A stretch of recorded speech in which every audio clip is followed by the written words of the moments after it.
Now we're going to have to do some top stitching. So what we need to do, if you're making pockets for your bag, we're going to mark roughly about where the top edge of that pocket underneath is going to be on the right side. Use chalk or something like that if you're in a cold country, something that will come off. This is a guide for stitching, because for a pocket we're going to top stitch around from mark to mark. So up there, around there and around there. I do that at 3mm and again at 6mm, or 1/8 of an inch and 1/4 of an inch, or you can just do it the one width, whatever you prefer the look of. And we also need to top stitch these two edges together. I just do one row of stitching 3mm or 1/8 of an inch from the edge. If you're making a clutch, you do not need to do the stitching from mark to mark there, just leave that. You only need to stitch these two ends together. For a clutch, once you've stitched those two ends together, it's a matter of folding it up, and then I stitch from this side and top stitch around and do that whole thing in one go, in one pass. But we'll get to that first. We'll do this. Stitching from there around to there and stitching down there. So now we need to stitch from, this is for pockets, not for a clutch. For pockets we need to top stitch from mark here right round to the other side to the mark. I'm stitching 3mm 1/8 of an inch from the edge. It doesn't have to be exact, because that will be not something that you see once it's attached to your pockets. And top stitch length of 3.1 and 3mm 1/8 of an inch from the edge.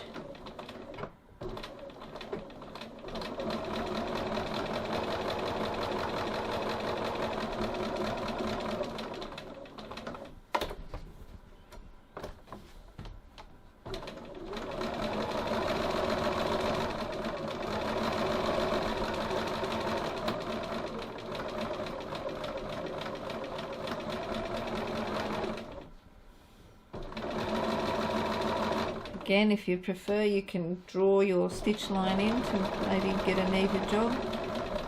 I'm not over fussed here because it's inside my bag and nobody's going to see it anyway, but you know, if you want to get it accurate, it always helps if you draw it in first.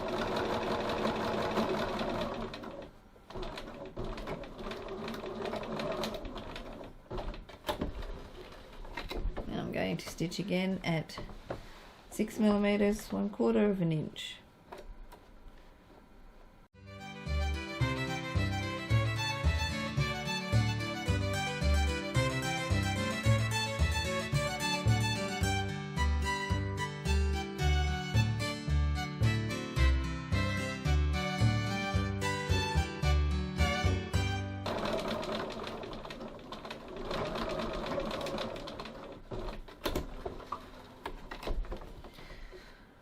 Like that.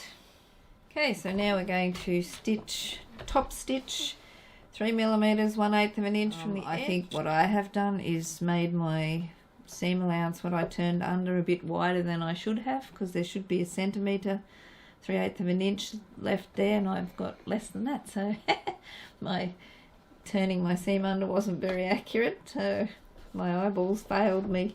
But anyway, I'll be able to get close enough to the edge without going over the edge. Top stitch length 3.1.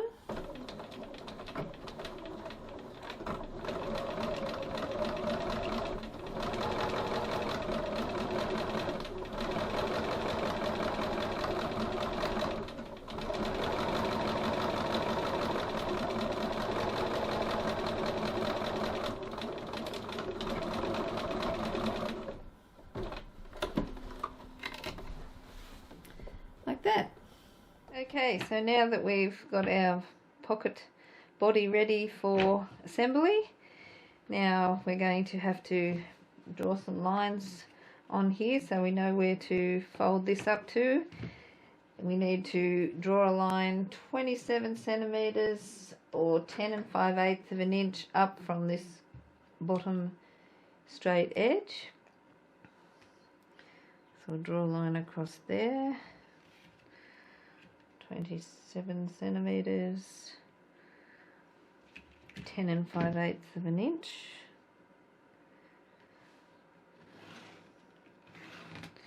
And then another one 28 centimeters up, or just 1 centimeters from the line you just drew, or 11 inches or 3/8 of an inch up from the line you just drew. Like so.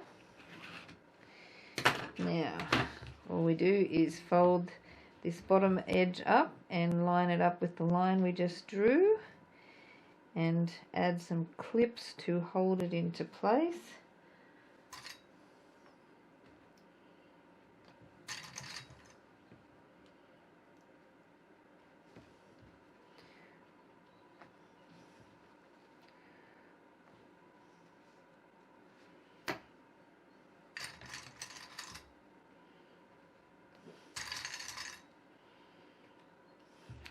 Now you need to grab a lining of some sort.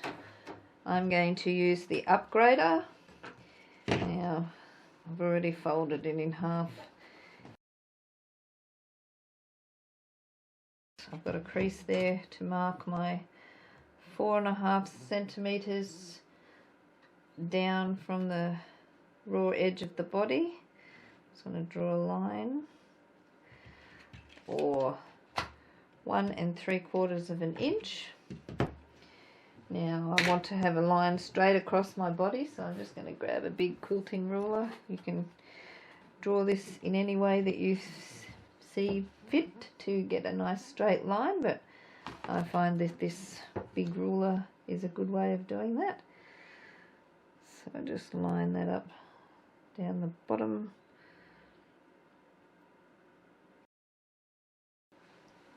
And then we'll just draw a line across to help position our pocket. Now just grab your pocket, and you might want to close the lid and mark the halfway mark across your pocket. And now we're just going to line that up there so we get that in the right place, and center that.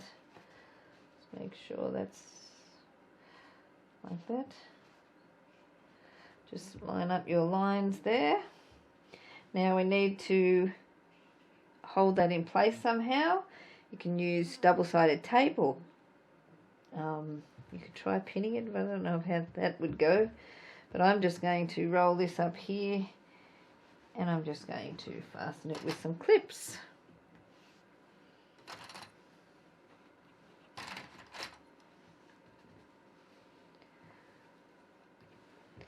And then I'm going to go over to the sewing machine and stitch across there to fasten it to our lining. Okay, so I'm going to put my normal foot back on again.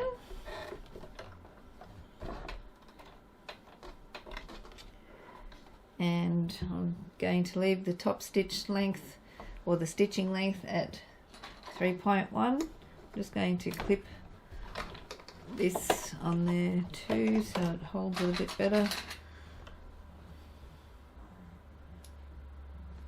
And now I'm going to stitch across the line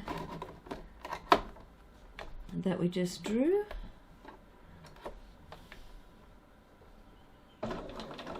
This will anchor the pocket in place while we stitch the rest of it in place. Now I will note here that some testers thought it's a good idea to have a pocket behind this one. If you would like to do that, you can. I suggest just stitching in 1 inch or so on either side to anchor it securely, and then you'll have an extra pocket behind there. I have tried it, but I didn't like the way it gaped in my bag, so I prefer to stitch it to my lining, but That's a personal preference thing. If you think that you'd like an extra pocket, give it a go.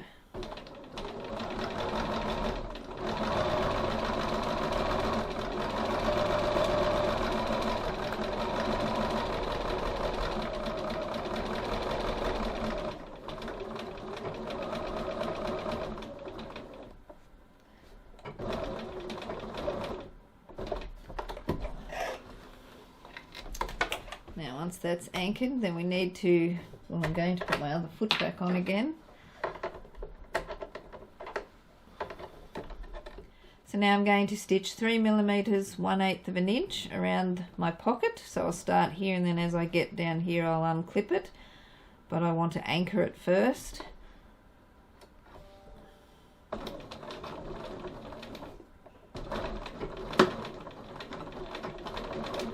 Quite thick here, so you may need to change your needle to a bigger size.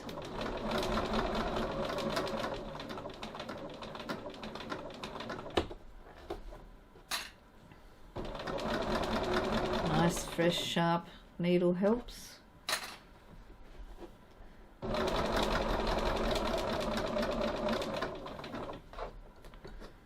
Just going to unclip that now. Stitch across the bottom of our pocket.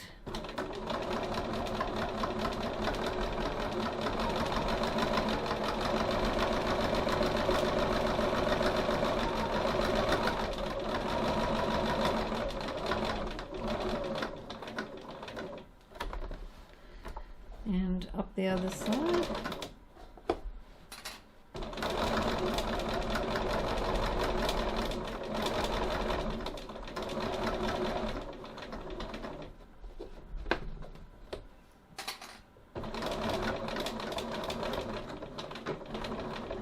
To stitch again at 6 mils or 1/4 of an inch, but for that I'm just going to stitch the two sides, not down the bottom. I don't think it needs it down the bottom.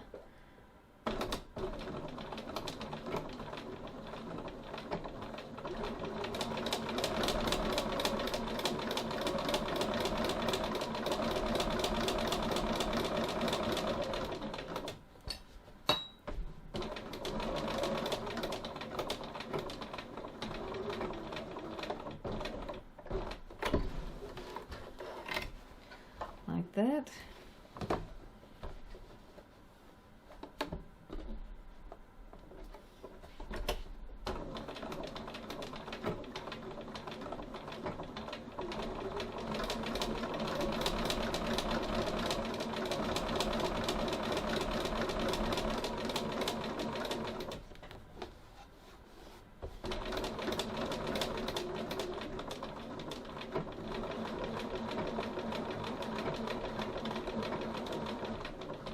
I back tack at those points a few times to make sure it's anchored securely. If you do not want to stitch 2 rows, or then if you do not want to stitch 2 rows, then I suggest that you add a rivet at each corner there to give it a bit of extra support, because it's a high stress point.